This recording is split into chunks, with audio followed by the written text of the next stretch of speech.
Who was that guy? That brother was the best damn soldier that ever lived. Look what I found. Every man in all his glory.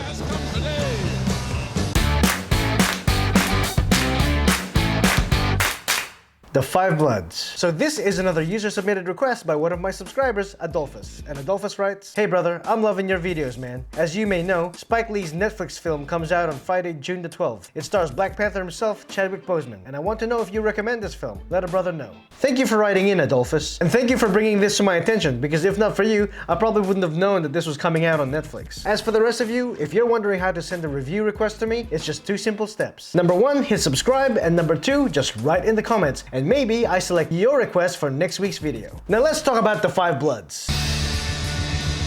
This story is about 4 African-American Vietnam veterans having to confront their past when they return to Vietnam. Their goal is to find the remains of their fallen squad leader and the gold fortune he helped them hide. No spoilers here, folks, but I will comment on the things that we've already learned from the trailer. After winning the Oscar for Best Adapted Screenplay for BlacKkKlansman in 2019, Spike Lee gives us another powerful drama that's 1 part period piece and 2 parts contemporary. And just as BlacKkKlansman was in your face, The Five Bloods is no exception. But before I sing all of the film's praises, I gotta start by telling you the areas where I think this film didn't quite nail it for me. Starting with a couple of the subplots. A lot of the dialogue and delivery in these subplots can be so out of left field that it almost asks you to suspend your disbelief. And there's this one scene near the end of the 3rd act where the dialogue felt so forced and unnatural. When the scene played out, I was like, people don't talk like this in these situations. And yeah, there were a few scenes and tertiary characters that didn't feel all that necessary. The subplots were the only times I felt the film lost a bit of its focus. And they kind of dragged, and I couldn't wait to get back to the main plot again. Subplots are meant to supplement the main story, not hinder it. Fortunately, the main plot was outstanding and the glue that held everything together. And there's this one overly convenient scene that made me go, "Oh, what? Come on!" And there was another scene where I don't know if the film was genuinely trying to surprise me, but it's totally lost its effect trying to shock me because of the camera angles they used. It telegraphed that something shocking was about to happen. It was like a punch in slow motion that you could see coming from a mile away. Now let's talk about the good stuff. Starting with Spike Lee's directing. Just from the first few minutes into this film, he grabs our attention with these visually arresting clips and images, and he doesn't hold anything back. You're gonna see some very powerful, brutal, and sometimes gory shots here, both from modern day and from the war. But don't worry, because he doesn't do it in excess, and he doesn't glorify war or make it look cool in any way. So I will say that there is some gore here, but I wouldn't say there's a lot of it.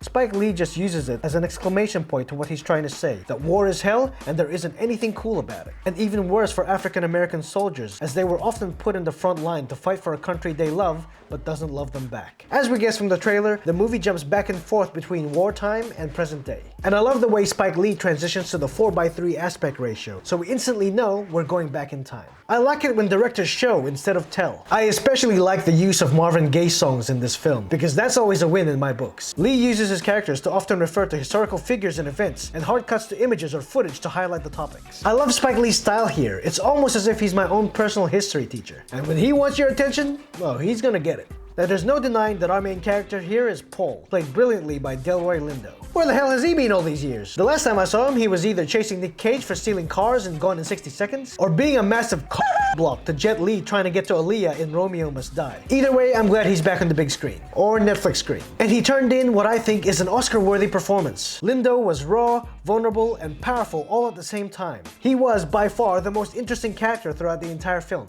Paul suffers from PTSD and is often haunted by his past. He's stubborn and set in his ways, and he refuses to seek help and often succumbs to the temptation of embracing his demons. He's irrational and unpredictable, and when he flies off the handle, you don't want to be in the receiving end when he lashes out. Broken. And I have to say that the supporting cast here was fantastic. From his former brothers-in-arms played by Clark Peters as Otis, Norm Lewis as Eddie, and Isaiah Whitlock Jr. as Melvin. And a special mention about Jonathan Majors as Paul's son, David. Some of his dialogue was shoddy, but that was the script. His performance, on the other hand, was definitely worthy of note. I hope to see him in more films in the future. Jean Reno is here as DeRoche. Small role, but always good to see this man on the screen. And of course, we gotta talk about Black Panther himself, Chadwick Boseman. He plays their squad leader, Stormin Norman, who really helped shape the camaraderie and brotherhood between these men. He did a fantastic job as Norman, and you can really see why the other men look up to him. Now before I share my final thoughts, just a quick reminder to click like, share, subscribe, and hit the bell for notifications so you don't miss out on my weekly videos. Subscribe. And if you like my content and you're feeling generous, become one of my valued subscribers by supporting me on Patreon. You'll find the link in the description below. And now for my final thoughts. Hold on! starting with the lows, we have poor subplots. And as for the highs, we've got Spike Lee's directing and Delroy Lindo's performance. No! So overall, I really like this film. It's powerful, emotional, and relentless. This is the right movie that came out at the right time for the current world we live in. And yes, I think this movie has something really important to say. I've heard some people say that this movie comes across a little preachy, but for me, it serves as a stark reminder of what once was and where we are today. And that also love will always triumph over hate. As George Santayana said, those who cannot remember the past are condemned to repeat it. Again, you can find The Five Bloods on Netflix, and it's got a runtime of 2 hours and 34 minutes, and I think could have probably shaved 10 or 15 minutes off. At the time I filmed this, it's currently got a Rotten Tomatoes score of 91%, which could still get higher or lower at this point. But it still suggests that there's a very good chance you're going to enjoy this film. Have you seen Spike Lee's The Five Bloods yet? Could you think of other Spike Lee films that you would recommend? I shared my thoughts, now I want to hear yours in the comment section below. And remember guys, I take user-submitted requests in the comments. All you have to do is subscribe. And who am I, you ask? I'm Sam Neill. Bye for now.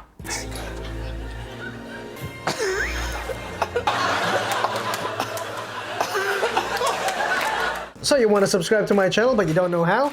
Well, all you have to do is click right here. Boom! And if you like this video and you want to see more, well, why didn't you say so? Hit it, Dr. Strange.